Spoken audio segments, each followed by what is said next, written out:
Lorsqu'on dit la vie est un caméléon qui change, les gens ne comprennent pas. La personne que vous avez détestée aujourd'hui, la personne que vous détestez aujourd'hui, la personne qui est la plus misérable devant vous demain,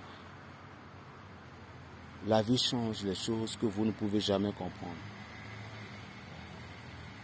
Il n'est pas misérable parce que son destin veut qu'il soit ainsi.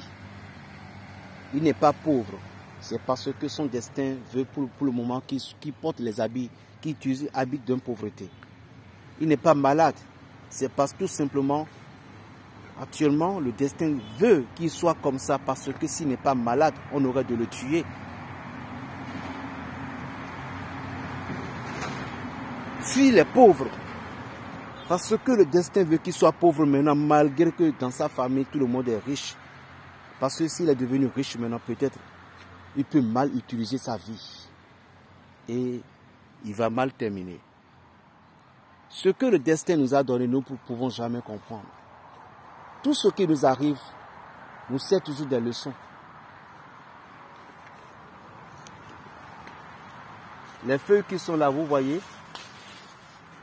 pourquoi il a encore repoussé? Parce qu'on a coupé l'arbre. Mais pourtant, la racine est toujours là. Et il a encore poussé de nouveau et c'est encore plus joli. Et là maintenant, de peu à peu, il va devenir encore grand et plus grand. C'est-à-dire dans la vie, les gens peuvent te critiquer, les gens peuvent t'injurer, ils peuvent dire toutes sortes de choses sur toi. Mais ta racine est toujours ta racine. Tu ne peux jamais être déraciné.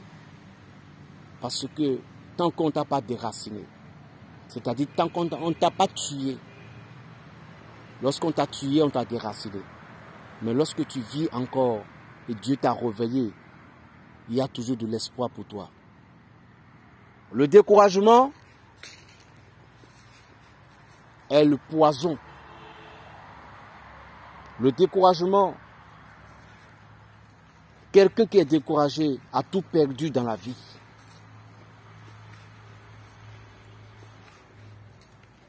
Pour réussir ta vie, ce que tu vas faire, tu dois persévérer.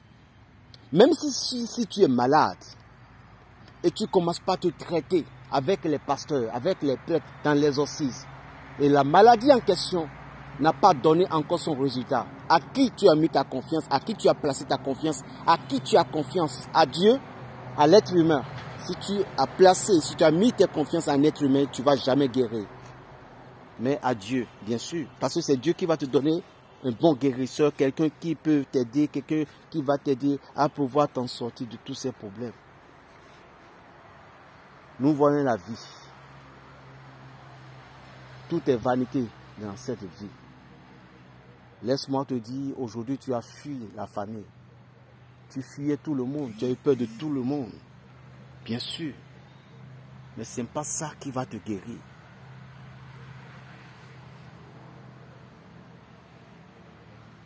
Dans ma famille, est-ce un sorcier, est-ce une sorcière? Oui, tu as raison. Je ne peux pas te condamner parce que chacun doit faire ce qu'il va faire pour sauver sa vie. Mais ce n'est pas ça qui va te donner la victoire. Quand tu t'es séparé de ta famille, comment tu luttes? Qu'est-ce que tu fais pour t'en sortir? Moi, excusez-moi, mes frères béninois, mes frères qui sont à l'extérieur, peu importe partout où vous êtes dans le monde, ne prenez pas, ne pensez pas que vos mentalités d'intellectualité va vous faire sortir de certaines difficultés. Il y a des gens qui viennent sur les réseaux sociaux et parlent qu'il y a des choses qui arrivent, prends comme ça que c'est le destin. Oui, oui, tout ça c'est bon. Mais lorsque nous sommes dans certaines situations, le destin, qu'est-ce que nous avons comme priorité, comme un appui? Nous sommes appuyés sur quoi? On est appuyé sur qui?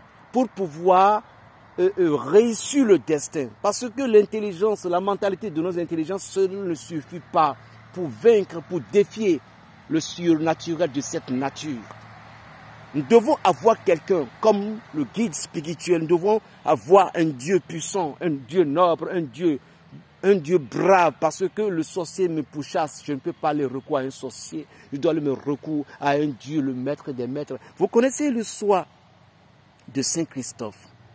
Saint Christophe a dit que j'irai travailler pour le plus puissant du monde. Il est parti voir un roi.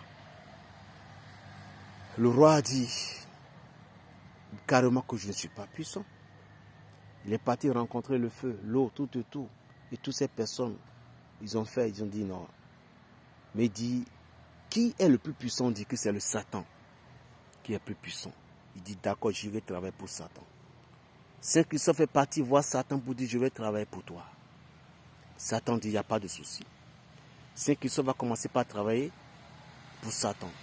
Un jour, ils étaient sur la route pour un combat. À un lieu, Satan a vu la croix du Christ. Il a eu peur, il ne peut pas s'approcher. Mais Christophe dit, mais c'est quoi? Il dit, avec ce monsieur, moi et lui, on ne s'entend pas. Parce qu'il est mort sur cette croix, il est puissant que moi. Mais Christophe dit, mais si tu n'es pas puissant, comment je peux t'adorer? Alors il est parti se réfugier auprès d'une rivière. Écoutez-moi, le mot français, je me débrouille, je me débabouille avec, ce n'est pas, donc je parle un peu charabia, essayez de comprendre. Alors il est parti se réfugier auprès d'un ruisseau, d'une rivière. Un petit garçon s'approchait, il dit, je vais traverser. Parce qu'il dit qu'il veut travailler pour le fort. Et chaque jour, d'abord, auprès de cette rivière, les gens veulent traverser la rivière parce que c'est un homme géant. Il veut traverser la rivière, il les prend dans son cou. Il traverse. Un jour, il est fatigué complètement. Tout fatigué, le petit garçon s'est approché de lui. Il dit, je veux traverser la rivière. Et Christophe a dit, mais qu'est-ce que toi tu veux à cette heure-ci? Il dit, ma maman n'est pas là, je dois traverser la rivière pour aller de l'autre côté. Il dit, il n'y a pas de problème. Christophe, malgré fatigué, il a pris. Arrivé au milieu de la rivière, l'enfant est devenu tellement lourd, plus puissant, lourd, que Christophe ne peut plus avancer. Christophe dit, mais pourquoi tu es tellement lourd comme ça? Il dit, non, je ne suis pas lourd. Il dit, mais tu es trop fort, tu ne peux pas avancer.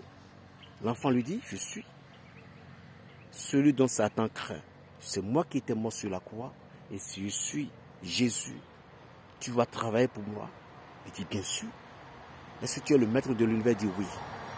Maintenant, je te donne la permission, avance. Et en un seul clin d'œil, Christophe s'est encore réconforté. Il a traversé la rivière. Depuis ce jour, il est parti voir les prêtres. Parce que c'est un Romain, il s'est baptisé. Après, on l'a tué. Mais il a travaillé pour qui? Le plus fort du monde. Lorsque vous avez des soucis, n'allez pas vous recourir à l'inférieur de celui qui vous pourchasse. Je dis toujours, si j'abandonne Dieu, qu'est-ce que je vais aller encore adorer? Je ne sais pas encore, je vais en train de réfléchir. Est-ce que je vais abandonner Dieu? Je ne suis pas sûr. Chers amis, ne soyez plus chrétiens aujourd'hui, ni musulmans aujourd'hui, ni bouddhistes aujourd'hui. Soyez hommes spirituels. Mais sur la terre, portez le titre de chacune de vos religions. Mais dans le monde spirituel, nous sommes tous égaux. Dans le monde spirituel, il n'y a pas à faire de musulmans, chrétiens, bouddhistes, sinon. Parce que Jésus-Christ est venu, il a installé l'amour. Est-ce que tu me suis? Alors si tu me suis, écoute-moi très très attentivement. La vie que nous voyons ici. L'autre, qui ne soit pas misérable ou bien pauvre devant toi. Parce que la vie change comme le caméléon. Ne dis jamais, je ne pourrai jamais faire ça. Je ne pourrai jamais le pardonner. Tu mens. Parce que c'est ton ami. Avec lui, vous iriez de l'avant. Mais l'ennemi a fait en sorte que vous aurez la division. Vous aurez la haine envers l'autre. Ne le permettez jamais. Vanité de vanité, tout est vanité. Berger Raphaël Béninois. Plus 229, le 95, 26, 41, 46. Shalom.